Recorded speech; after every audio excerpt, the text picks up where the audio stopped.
La peur suit le crime et en est la punition. Lorsque nous commettons une faute, la peur et la culpabilité s'installent comme des conséquences naturelles. Même avant toute punition extérieure, le poids du péché accable l'âme.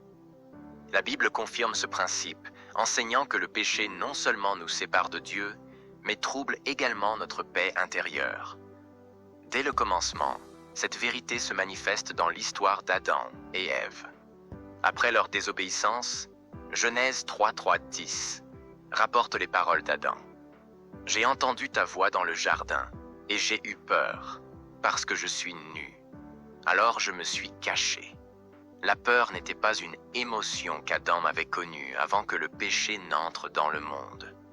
Sa désobéissance a conduit à la peur, à la honte et à la séparation d'avec Dieu. Proverbe 28 souligne davantage cette réalité. Le méchant prend la fuite sans qu'on le poursuive, mais les justes ont de l'assurance comme un jeune lion.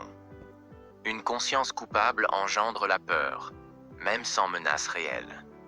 C'est pourquoi le crime porte en lui-même sa propre punition, la peur le suit, tourmentant l'âme bien avant que la justice terrestre n'intervienne.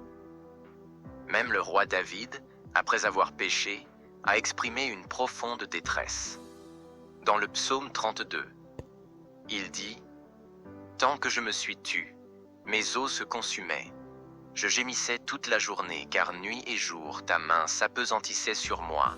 Ma vigueur n'était plus que sécheresse, comme celle de l'été. » Sa peur et sa culpabilité l'accablaient jusqu'à ce qu'il se repente. Mais voici la bonne nouvelle. Dieu offre le pardon et la liberté face à la peur.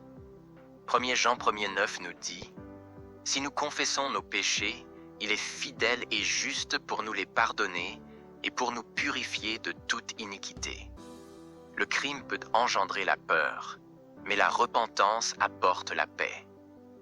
Quand nous nous tournons vers Dieu, il ôte le fardeau de notre culpabilité et nous rétablit dans la justice.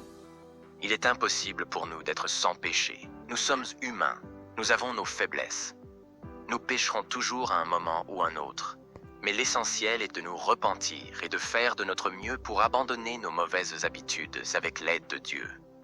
Mais soyons prudents, ce n'est pas parce que Dieu peut tout pardonner que nous avons une permission de tout faire. Marchons donc dans la vérité et l'intégrité. Ne soyons pas accablés par la peur qui suit le mal, mais embrassons la paix qui découle d'une vie qui plaît à Dieu. Car si le péché engendre la peur, la foi apporte la liberté.